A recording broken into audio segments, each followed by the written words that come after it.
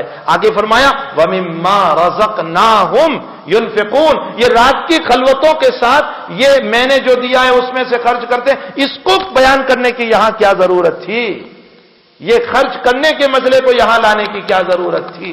ابن کثیر نے لکھا ہے اللہ نے اشارہ فرمایا کہ رات میں اٹھنے والوں کو میں رزق سے نوازا کرتا ہوں، جو راتوں میں اٹھتے ہیں نا میں اسے نوازا کرتا ہوں، میں اس کو برکت دیا کرتا ہوں، میں اس کے لیے رزق کے دروازے کھولا کرتا ہوں۔ بھائی 6-7 گھنٹے ہم بہت سو لیتے ہیں، آدھا گھنٹہ صبح اٹھ جائیں، اپنے رب کو راضی کر لیں، دعائیں کریں۔ دیکھو سب سے افضل نماز تہجد ہے، نوافل میں سب سے افضل نماز تہجد ہے۔ تھوڑی سی ہماری پابندی ہو، تھوڑی سی ہماری پابندی ہو، ابتدان بھاری پڑتا ہے، پھر عادت بنتی ہے، پھر عبادت بن جاتی ہے، پھر اللہ تعالیٰ ہمیں چین نہیں دیتا جب تک کہ 2-4 رکعت نماز ادا نہ ہو جائے۔ تو اپنی زندگی کو بنانے کی فکریں کرو، اللہ جل شانہ ہم تمام کو اپنی زندگیاں بنانے کی فکریں نصیب فرمائے۔ وصلی اللہ علی النبی الکریم برحمتک یا ارحم الراحمین۔ درود شریف پڑھ لیجیے۔ اللهم صل على سيدنا حبيبنا وشفيعنا سندنا مولانا محمد وبارك وسلم۔ اللهم اعنا على ذكرك وشكرك وحسن عبادتك، اللهم وفقنا لما تحب وترضى من القول والعمل، وجنبنا الفواحش والمعاصي والخطايا والزلل، اللهم آثرنا واغفرنا واصلح لنا شأننا كله۔ اللہ ہم سب کے گناہوں کو معاف فرما دے، ہمارے قصوروں سے درگزر فرما دے، ہماری سیاہ کاریوں سے معاف فرما دے۔ رب کریم تیرے بندے تو بہت ہو سکتے ہیں لیکن رب تیرے علاوہ ہمارا کوئی نہیں ہو سکتا۔ اللہ کوئی دوسرا رب ہوتا تو اس کے پاس بھی چلے جاتے، لیکن تیرے علاوہ تو کوئی رب ہے ہی نہیں۔ اللہ تو ہی ہمارا ہے، ہم تیرے ہیں، اللہ تو ہمارا ہے، ہم تیرے ہیں، تیرے دربار میں بھیک مانگ رہے ہیں۔ اللہ تو ہمیں معاف فرما دے، اللہ تو ہمیں معاف فرما دے، اللہ تو ہمیں معاف فرما دے۔ اللہ اجڑے ہوئے دل لے کر تیرے دربار میں آئے ہیں، ویران قلوب کو لے کر تیرے دربار میں آئے ہوئے ہیں۔ مولا کریم اے اللہ اگر بیوی زبان کے اے اللہ ذکر سے راضی نہیں ہوتی تو مولا تو صرف زبان کے ذکر پر کیسے راضی ہو سکتا ہے۔ اللہ ہمیں دلوں سے یاد کرنے کی توفیق عطا فرما، ہمیں دلوں سے یاد کرنے کی توفیق عطا فرما، ذکر کی حلاوت نصیب فرما، سجدوں کا سرور عطا فرما، نمازوں کی لذت نصیب فرما، تلاوت قرآن کا مزہ عطا فرما۔ اے اللہ میرے مکان کے سامنے کوئی کوڑا کباڑ ڈالتا ہے مجھے بڑا غصہ آتا ہے، اے اللہ یہ دل بھی تو تیرا مکان ہے، ہم نے گناہوں کا کتنا کچرا ڈال رکھا ہے، اللہ تجھے کتنا غصہ آتا ہوگا، لیکن تو حلیم ہے پکڑ نہیں کرتا، تو بردبار ہے پکڑ نہیں کرتا، تو رحم والا ہے پکڑ نہیں کرتا۔ آج تک ستاری فرمائی ہے، آئندہ بھی ستاری فرما لے، آئندہ بھی ستاری فرما لے، آئندہ بھی ستاری فرما لے۔ اے اللہ وہ بنی اسرائیل مچھلی کھانا حلال تھا، ایک دن تو نے منع کیا تھا لیکن انہوں نے سنیچر کے دن مچھلیاں پکڑی، تو نے ان کو بندر بنا دیا۔ اے اللہ یہ امت تو روزانہ سود کھا رہی ہے، یہ امت تو روزانہ رشوتیں کھا رہی ہے، یہ امت تو روزانہ تیرے نبی کے طریقوں کو توڑ رہی ہے۔ اے اللہ یہ امت کے چہرے تو کب سے بندر بنا دیتا، کب سے سور بنا دیتا، لیکن میرے نبی کی دعائیں ہیں کہ تو نے ہمارے چہروں کو مسخ نہیں کیا، تو نے ہمارے چہروں کو مسخ نہیں کیا۔ اللہ آئندہ بھی ہماری حفاظت فرمانا، اللہ آئندہ بھی ہماری حفاظت فرمانا، اللہ آئندہ بھی ہماری حفاظت فرمانا۔ اے اللہ تیرے در کا بھکاری بنا دے، ہم نے ہر در پہ مانگ کے دیکھا سوائے ذلتیوں کے کچھ نہیں ملا، ہم نے ہر ایک کو آزمایا سوائے ذلتیوں کو کچھ نہیں ملا۔ رب تیرے در کے مانگنے والے بھکاری بنا دے۔ اے اللہ ایک نابینا بھکاری مانگتا مانگتا ایک دروازے پر پہنچ گیا اور صدائیں لگانے لگا دے دو کچھ دے دو، لیکن کوئی جواب نہیں ملا، تو بھکاری کہنے لگا ہاں کہو یا نہ کہو۔ کسی نے بتایا بھائی تو جہاں مانگ رہا ہے وہ تو مسجد ہے اور مسجد میں کوئی جواب دینے والا نہیں ہوتا، مسجد تو بند ہے۔ وہ بھکاری کہنے لگا اے اللہ جب مانگتے مانگتے تیرے ہی در پر جب آ چکا ہوں تو اب مخلوق کے سامنے اے اللہ اس پیالے کو توڑ دیتا ہوں. اے اللہ ہم بھی مانگتے مانگتے اب تیرے در پہ آ چکے ہیں, ہم ان پیالوں کو توڑ رہے ہیں. مولا آپ سے وابستگی نصیب فرما دے, آپ سے وابستگی نصیب فرما دے, آپ سے ہونے کا یقین بنا دے. ہمارے یقین مخلوق پر ہو گئے, آپ سے ہونے کا یقین بنا دے. تو ہی شفا دینے والا ہے, تو ہی بیماری دینے والا ہے, تو ہی موت دینے والا ہے, تو ہی حیات دینے والا ہے, تو ہی غریبی دینے والا ہے, تو ہی مالداری دینے والا ہے. مولا ہماری ساری ضرورتوں کو دستے غیب سے پورا فرما, ہماری حاجتوں کو پورا فرما, ہماری دلی مرادوں کو پورا فرما, ہمارے بیماروں کو شفا دائمہ نصیب فرما, ہمارے مرحومین کی مغفرت فرما, ہمارے مقروضوں کے قرض کی ادائیگی کی صورتیں پیدا فرما, ہمارے پریشان حالوں کی پریشانیوں کو دور فرما, بے قصور قید و بند میں ہے رہائی نصیب فرما, غلط مقدمات میں ہے نجات عطا فرما. اللہ جب تک جلائیں آبرو عزت و ایمان کے ساتھ جلانا, اور جب اٹھائیں تو اپنے اپنے وقت پر خاتمہ بالخیر نصیب فرمانا. اللہ آپ سے التجا ہے, رب آپ سے التجا ہے, قیامت میں اٹھنا یقینی ہے. جب تو حشر میں اٹھائے گا تو اللہ ہماری زندگی کا فلم نہ چلانا, ہمارا پردہ نہ اٹھانا. اب سے التجا درخواست کر رہے اللہ پردہ نہ اٹھانا. اگر تو نے پردہ اٹھا دیا تو ہر آدمی ننگا نظر آئے گا, گناہوں کا لت پت والا نظر آئے گا. اولاد کہے گی او گندے باپ تو کتنا نالائق تھا. اللہ ہمیں رسوا نہ کرنا, ہمیں ذلیل نہ کرنا, ہمارے کندھوں پر ہاتھ رکھ کر ہمیں معاف کر دینا, ہمارے کندھوں پر ہاتھ رکھ کر ہمیں معاف کر دینا. اللہ اس مجمع کے جوانوں کو قبول فرما, بوڑھوں کو قبول فرما, عورتوں کو قبول فرما. اے اللہ سب کو عبادت کا ذوق نصیب فرما, ہونے والی عبادت کو قبول فرما, ہونے والی عبادت کو قبول فرما, ہونے والی عبادت کو قبول فرما. اے اللہ ایک فقیر کسی دروازے پر گیا, اس کو جھوٹے 4 روپے کسی نے دے دیے, وہ ایک روٹی خریدنے کے لیے گیا, دکاندار نے پیسے دیکھے کہ یہ تو جوتے ہیں, لیکن اس فقیر پر رحم کھا کر اس نے جوتے پیسے لے کر بھی اس غریب کو روٹی دے دی. اللہ ہم بھی اللہ جھوٹی عبادتیں لے کر تیرے دربار میں آئے ہیں, مولا تو رحم کھا کر قبول فرما لے, رحم کھا کر قبول فرما لے, رحم کھا کر قبول فرما لے.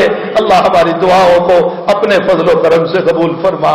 وصلی اللہ علی النبی الکریم برحمتک یا ارحم الراحمین.